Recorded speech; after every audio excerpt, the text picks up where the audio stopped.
Thank you all for standing by and welcome to our webinar entitled Lake Erie Charter Captains Business Survey.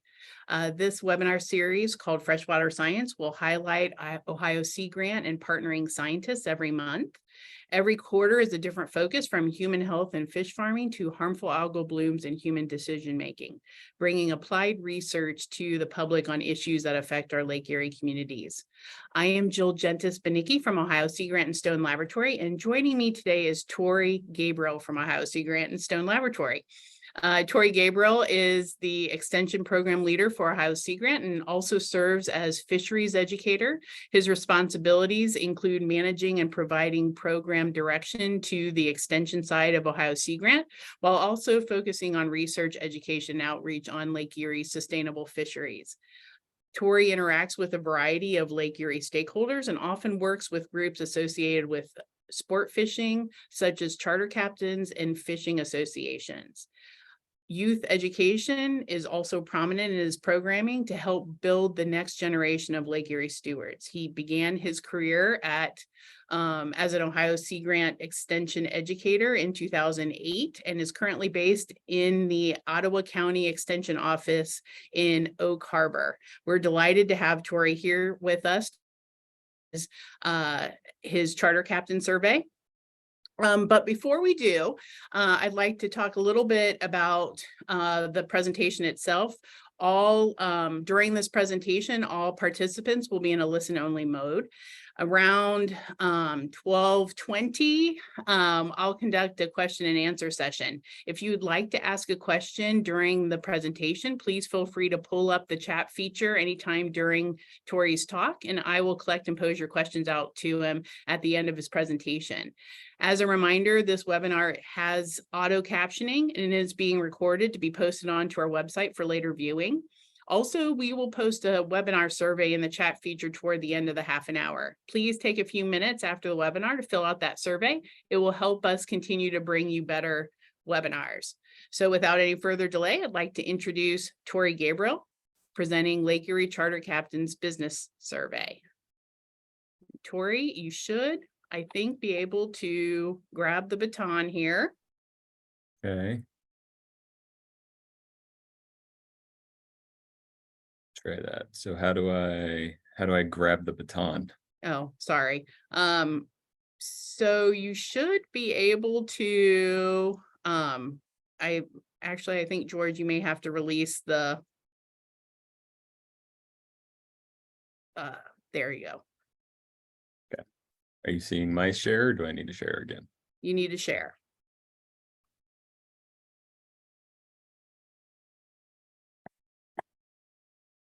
There you go. All right. And they started mowing right outside my office window, literally when you started talking, Jill. So my apologies if anybody can hear that, but You sound great. Great. So just a real quick background in case anybody's not familiar. Lake Erie is the most biologically productive of all of the Great Lakes for a variety of reasons, but some of the biggest ones are we're the southernmost and we're the shallowest. That makes us the warmest. We have a wide diversity of aquatic habitats and a lot of stuff living in us, including fish. And you can see by that bathymetric map on the left there that the depths, especially in the Western Basin and the West Central Basin, are pretty different. And there's lots of islands and reefs and all kinds of good stuff where things like to live and fish like to eat those things. So we have a really, really abundant Lake Erie fishery. Lake Erie is widely considered the walleye capital of the world. There are a couple other places in the Midwest especially that like to say that as well, but I like to say this time of year, if you're out here around Fremont, Ohio, and you see the boats coming off the turnpike, a lot of those are coming from those other Midwestern states. So they just can't compete with the fishery that Lake Erie has for walleye. It's just off the charts. We have about a $1 billion sport fishing industry here in Ohio's Lake Erie. This number from captains is from 2022. So just last year we had over 900, almost 945 licensed charter captains in Ohio. There were this is just kind of a fun fact, out of 760,301 fishing licenses sold in Ohio in the 21-22 season, just over half of those were purchased online, but a quarter of those came from counties bordering Lake Erie. So that just goes to show you how much fishing is happening along those counties. And Ottawa County is number one. So for those of you that have been to Ottawa County, just fishing is a major driver in this relatively small county without a major city in it. So it's really important. Those species that you see on the screen right now are some of the major open lake species people like to fish for in Lake Erie. So there's a walleye up at the top with those kids. Those are my kids, by the way. There's a yellow perch down at the bottom, a steelhead in the corner, and a couple of smallmouth bass on the top. The one in the middle is Wiley the walleye. He's just fun. If you're not familiar, they drop walleye or Wiley the walleye in Port Clinton for New Year's Eve every year instead of a ball. So that's another little note of how important it is to the communities around Lake Erie. There are some less publicized species in Lake Erie, so things like bluegills and largemouth bass and crappie. So there's a lot of different fish in Lake Erie. These less publicized ones often are more easily accessible. You don't necessarily need a boat to get out to these, whereas things like walleye and yellow perch, most people do. So there are some access issues, but that's where the charter industry comes in. So not everybody's able to afford a boat, and lots of people like to get out and enjoy walleye and yellow perch fishing. And so the charter industry is really the way to do that. So we like to keep tabs on our charter industry and make sure that everything's going well and seeing what they're feeling and thinking and economically where they're at. So in 2020, we did a business characteristics and economic impact survey. We hope that this information is useful to captains, but also the resource managers, local communities, and decision makers that work with the industry as well. So this was way more than just me. We wanted to make sure this was useful for a variety of folks. So again, especially captains. So we brought in folks from the Lake Erie Charter Boat Association to help us with this survey. Also the Division of Wildlife Fisheries Managers. We wanted to make sure we were getting information that would be useful to them. So they helped us shape the survey as well. And then I am admittedly not a social scientist and I am not an economist. And those are obviously important things for a charter captain economic survey. So we enlisted the help of a lot of folks from Ohio State University, from the School of Environment and Natural Resources, and especially Mahesha. So Mahesha is a grad student with the School of SENR. And this project, I can honestly say, would not have happened without Mahesha. So thank you, Mahesha. So quick background, this was the 8th survey that Ohio Sea Grant has done on the Ohio charter captain industry since 1985. My predecessor and colleague, Frank Lichtkoppler, who retired a few years ago, had led the first 7 of those. The most recent was 2010, so it had been a little while, and we decided it was time to redo this and see where we were at. All of the previous surveys had been paper surveys. We did offer an online version back in 2010, and nobody took us up on that offer, or at least very few. This year we did the opposite. So we sent invitations via mail to all of the licensed guides in 2020. That was 808 captains. And then we sent 3 reminder emails, but all of those had a link in it. And so the survey was all done through Qualtrics, which was an electronic survey software program. That's very helpful because we don't have to manually tabulate the responses. We did offer, so I was a bit concerned since it had always been paper in the past, but we did offer for folks to ask for a paper survey if they wanted one, and we actually had nobody take us up on that offer. Overall, after email bounce backs and everything, our audience size was 787 captains, and our response rate still ended up being 46% overall. Now, it's a long survey, so not everybody answered every question, but 46% is a pretty good response rate, at least from the actual social scientists that I worked with. That's what they tell me.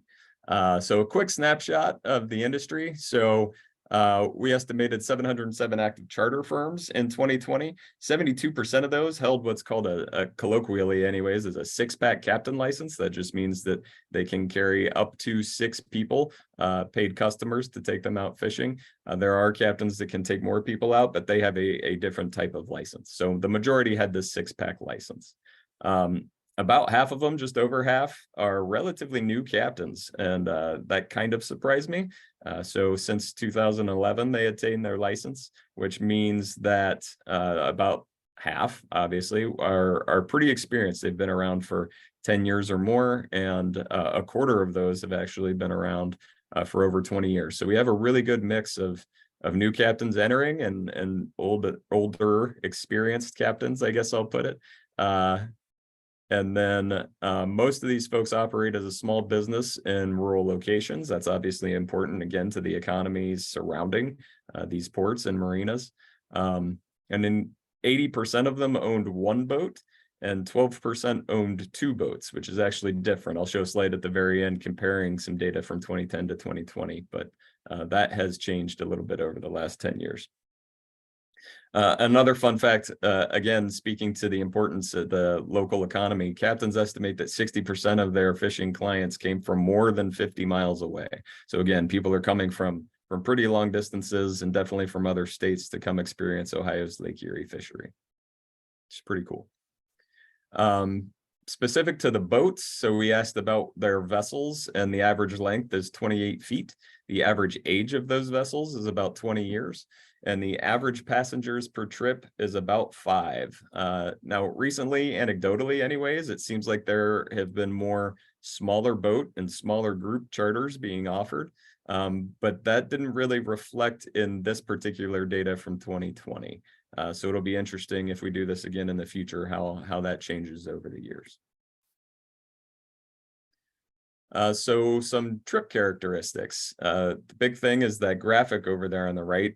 We've always known walleye is king, but that number has increased a lot even since 2020. So 88% of all trips are targeting walleye for Ohio's Lake Erie charter industry. Second place is yellow perch with only 6%, and then smallmouth bass and less than 1% are after steelhead. There is combination trips, so that's just when a captain will go out and they'll fish for one species usually, and once they get a limit, they'll switch to another, or maybe they're not having luck with one species, so they'll switch to another. And the majority of those combination trips are for walleye and yellow perch together. So it's that walleye yellow perch combination. As you can see, captains ran an estimated 26,830 trips in 2020, which averages out to 38 trips per business. So that's a pretty busy summer for most people. The season did span more than just the summer. So some people ran in March and April, some people ran in October and November, but those were actually few and far between. And June and July are definitely the busiest months on average for charter captains in Ohio. A lot of times folks really want to catch their limit, which makes sense, right? But captains think that it's important to market that for walleye and even yellow perch, but that's definitely less important for smallmouth bass or steelhead. As for cost per trip, so that figure over there on the right shows you the red bars are half-day trips. The blue bars are full-day trips. So a lot of captains do offer a full-day option, which is obviously more time on the water versus a half-day option. Not all do, but that is possible. And usually the half-days are going to be cheaper. And they change by species. So usually they'll charge different prices depending on the species. So overall, the average trip was $545 per trip. And usually, not always, but usually that doesn't really matter. If you're going out on a boat that holds 6 people, you can take 2 people or you can take 6 people, and usually that number is the same. But that can vary based on captain. And prices also vary on time on the water, what species you target, and even services offered. So some captains like to provide lunch or fish cleaning or specialty baits depending on the species. So there's a variety of things that can influence that cost. Overall, kind of the big number, the total revenue in 2020 was $14.6 million. So again, that's just revenue to charter captains. That does not include any economic multipliers or any of that. So the impact is actually going to be much larger than that 14.6, but for the industry itself, we calculated $14.6 million in revenue, which breaks down to about $20,664 per business. Now, obviously, there are costs to running a charter business as well. So this figure shows you a variety of those costs. The average operating cost per business was just under 50% of that revenue. So most of them are making money. The cost per business was about $10,000, and the top 3 were boat fuel, maintenance, and fishing gear. fun fact, this is the first time we actually asked about fishing gear specifically and operating costs that had previously been captured by the miscellaneous tab. But as soon as we asked about fishing gear, that jumped up to our third highest cost, which again, probably makes sense, but it's interesting to see it broken out like that. Boat fuel is pretty typically the highest, and all of the past studies I had looked at, boat fuel was the highest expense. But it's notable, and we'll see later, that this is actually lower, a much lower cost average out for boat fuel than it was in 2010. So if you remember, 2020, there was a blip on the radar, especially in the spring of that year. So we almost held off on doing this survey, but the charter industry being outside, and it was deemed a relatively safe activity, and so they were able to start back up pretty early in the process. So we asked if any captains applied for and received government aid, and only 6% of the captains that we had answer that question said that they did receive some pandemic aid. And then we asked them what they thought about the influence of the pandemic on their business. And probably not shockingly, there were a majority saying there were negative effects, but there were also some that said there were either no effects or even positive effects. So I guess that totally depended on where you are, maybe your personal feelings and comfort at that time. So it was a wide gamut amongst the captains on how they felt about that COVID pandemic affecting their business. We asked them why they like to do this work, or why they do it. So the number one reason, and we gave them a list, and they could answer as many as they wanted. So the number one item on that list was the opportunity to help people enjoy fishing. Most of them use it as a secondary source of income, compared to primary source. So only 15% of captains will do this as their primary source of income. And then others simply like the work. So probably, again, not much of a surprise, but charter captains like to fish, and they like to go fishing with other people. So that's fun. As for advertising, the biggest one is word of mouth directly to customers. That can also be, so that can be at the marina, but that can also be at things like boat shows and trade shows. They do use virtual tools and social media. So advertising costs have definitely decreased since 2010, and the rise of free tools like social media have definitely had an impact on that. So overall good for the businesses. And then business cards are still widely used, and again, given out at trade shows and marinas and places like that. Some paid advertising like newspapers and radio and even television, but those are pretty low compared to these main three advertisement routes. And then we also asked them their perspectives on some issues, and you can see that chart on the right there. And this will be helpful in helping to identify topics and things. So we do an annual charter captains conference for interest, for example. So this will help us kind of pick their topics and speakers that we can have at that event, but hopefully it'll help other people too, as they communicate with the charter captains, figure out, what's on their mind, what we need to do a better job at, and what we just need to do a better job communicating about. So some of these things are things that have a lot of work being put behind them and heavy lifting. And I think that's probably open communication with captains would do a lot to help alleviate some of these concerns and perspectives. We ask about future plans and recent changes, and this is a much bigger list than this. So I encourage you, we will drop a link in the chat at the end of this for you to get this technical summary. And that has a full chart with probably about 20 of these, but I just picked the top 5 for each. So you can see these line up pretty well. The changes they've made in the past 5 years and the changes they plan to make in the next 5 are pretty equal, and all of them really point to growing businesses. There are a few people that say they're getting out of the business or planning to run fewer trips, for instance, but again, that's a pretty low number. Overall, all these suggest that the charter business is still growing and individual businesses plan on growing themselves. I am not going to go item by item here and read this off to you. Again, it's in our technical summary, so please download that and check it out. But some major changes between 2010 and 2020.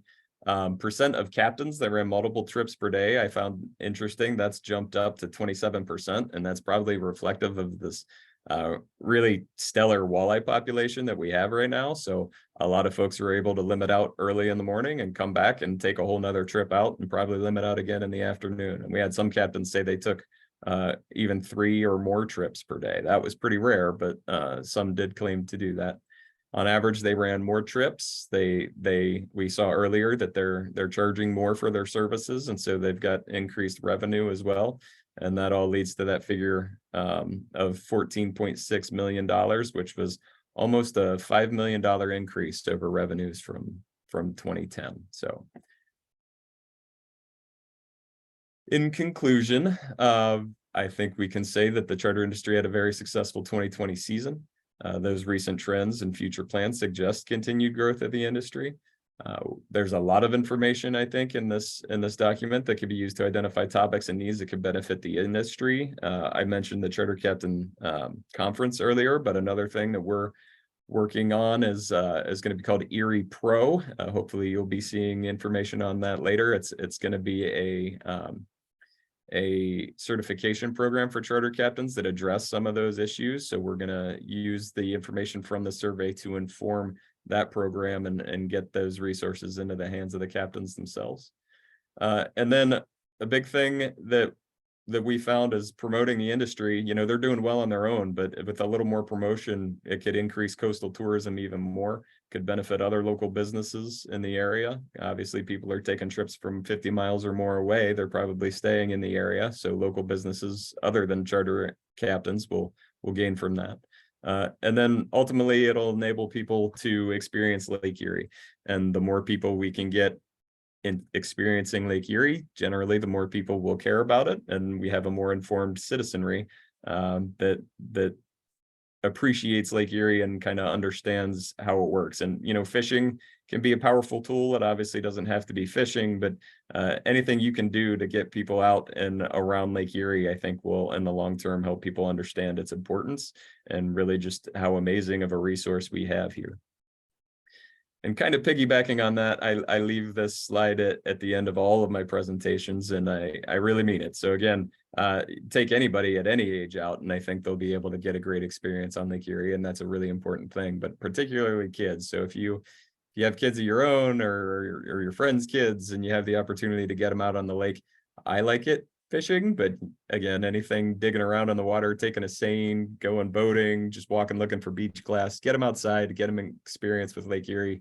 It'll be a good day, and hopefully kind of change perspectives in the long term. So that was really quick and a lot of information, Jill. That was as quick as I could do it. That was very good. It was quick, but lots of information. And I put that technical summary in the chat, and I'll also send it along to everyone after the webinar. So you should be able to really look at what Tori has presented, all the data, all the goods. So we have gotten some really great questions during Tori's presentation. So I wanted to get started and ask Tori as many as we can. If we have some extras, we will have Tori answer those and put them onto the webinar event page for you to take a look at. Okay, so let me get started with a few questions. One question that you had gotten was specifically talking about the issues of concern that was on the survey. There were some of the issues were linked to climate change, but not specifically as a separate listing. Do you know why that wasn't one of the concerns? No, I would have to go back and look at that. I do not have a good answer for why climate is not its own concern, but no, that was not on our survey as its own concern. Okay. I do know we asked about that in previous surveys. I would have to pull up the 2010 survey. And in general, as I recall, don't quote me on this, or look up the 2010 paper, I guess, but I think that was pretty low on their list of concerns back then. So if I had to guess, I would say that's probably why that got left off of this survey. But Okay. When you had talked about that $1 billion number,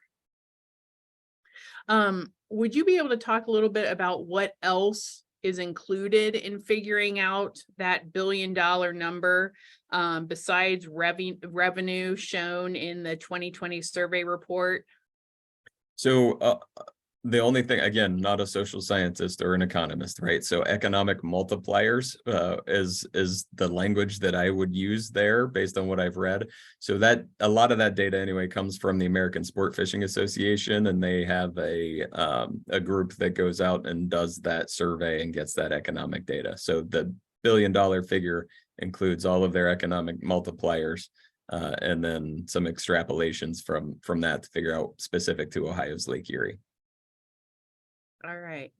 I mean, that I would say that I don't know everything there that goes into that, but that's things like buying fuel and hotels and restaurant meals and clothes items while you're there, and things like lunches for your boat trip and baits and lures. So all of that goes into that figure and much more.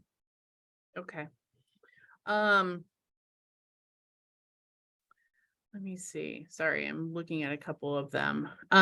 Would you be able to, and you touched on this a little bit, but would you be able to, between, say, the 2010 survey and the 2022, what were like the key differences that you found between those two survey results? Yeah. Am I still sharing? You are. Okay.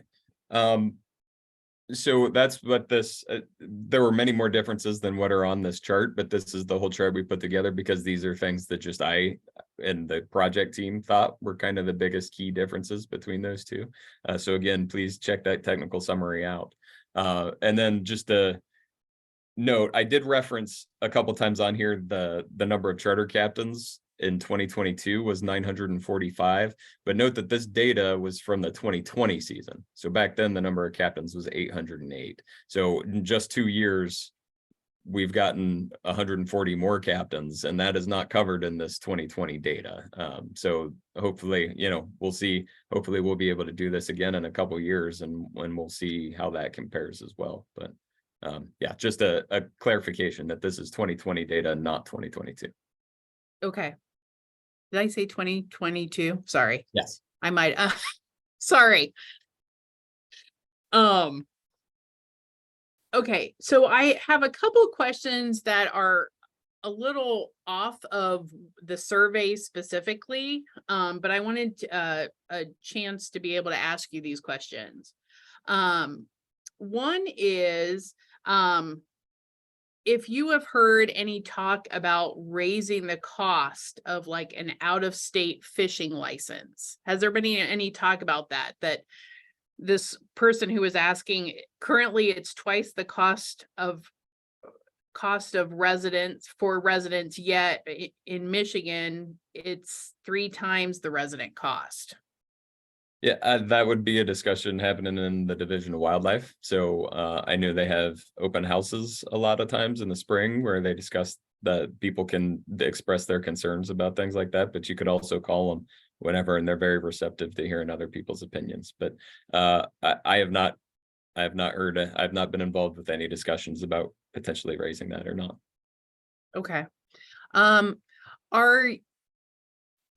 Another question we got specifically about the survey was, are there plans to do like the next survey? And when would that possibly be? There are not plans yet. I would say part of that depends on how what kind of feedback we get from this and how many people find this useful. In the past, I know those other studies had been cited multiple times. I know this data has been used by a couple agencies already, so it seems to be important to folks. So as long as that bears out, I imagine we'll look into doing it again in the future, but we don't currently have plans for that. Like I said, in the past, the first 7 iterations of these happened about 5 years apart, and this last one was 10 years apart. So if it's going to be 5, we'll need to put those plans together pretty soon, but we don't have those right now. Okay. Another question about the survey. Did the charter captains in 2020 offer any concerns over HABs, the extent and duration of the blooms, and any potential increased costs due to traveling farther out in the lake to avoid the blooms? So we didn't get that specifically in the survey, but in one-on-one conversations, that's always been, well, since if there is an algal bloom, that can be an issue. I will say that the last couple of years with the walleye populations, the way they are, at least at certain times of year, it almost seems like there's walleyes everywhere. So a lot of times those blooms are starting in the western basin, and so places around the islands a lot of times are not around the blooms, and so obviously some captains have to run a little farther than others to get in those certain places. But so the short answer, yes, it is a concern that is not reflected in this particular survey. But anytime there's an algal bloom, it is a concern of anybody that's out there fishing, including captains. All right. I'll do one more since I'm noticing the time here. One more question, and it is more not really linked specifically to the survey. Let me see. Are there what changes have captains been seeing in the mix of their catches as they've seen climate change continuing? Yeah, well, that's that. So we didn't capture that in this survey as well. But I would just say, I remember reading an article a few years ago about a captain that had caught a bluegill on a reef fishing for walleye. That's pretty interesting. It could have just been a one-off event, right? But in general, as water's warmed, lakes gotten clearer due to things like dracaenid mussels. I think we've seen more vegetation growing, and that gives more habitat to things like bluegills and largemouth bass, and so there could be a difference. But ultimately, again, I've referenced the crazy walleye population a couple of times, but ultimately, there's a lot of walleyes out there, and that's the number one fish targeted. And captains are pretty darn good at catching walleyes. So I'm not sure how much that bag would have changed across the years, just because they're so dialed in to what they're doing. I mean, these are professional anglers, and I probably didn't say that enough throughout the presentation. If you want to get out on Lake Erie, even if you have your own boat, if you want to go learn what to do, I would say get a trip with a charter captain and pick their brains, because these guys have been out there a lot, and gals. It's not just male. We did take some demographics as well that I didn't get to present on today. But yeah, so take a trip with a professional captain and you'll learn a lot, and they know how to target the fish they want to target. All right. Well, with that advice, thank you, Tori. I wanted to thank Tori for his willingness to talk to us today about the Charter Captain Survey research. Really an excellent discussion. I also wanted to thank Christina Diakis for her work organizing this webinar. I would like to also remind all of you that the survey URL for this webinar is in the chat feature, so please feel free to take a few minutes to fill that out. This webinar series is sponsored by Ohio Sea Grant and will continue next month with Heidelberg University's Laura Johnson, who will be talking about her research on vet pharmaceuticals in Lake Erie tributaries. The registration link is also in the chat. So thank you again to Tori. Thank you, Tori, for your willingness to talk to us about your survey, and all the participants on the webinar. We hope this was beneficial and hope you'll join us again in an upcoming webinar. Thanks again, Tori. Thanks, everyone, and have a great afternoon. Yep. Thanks, everybody. Thanks, Tori.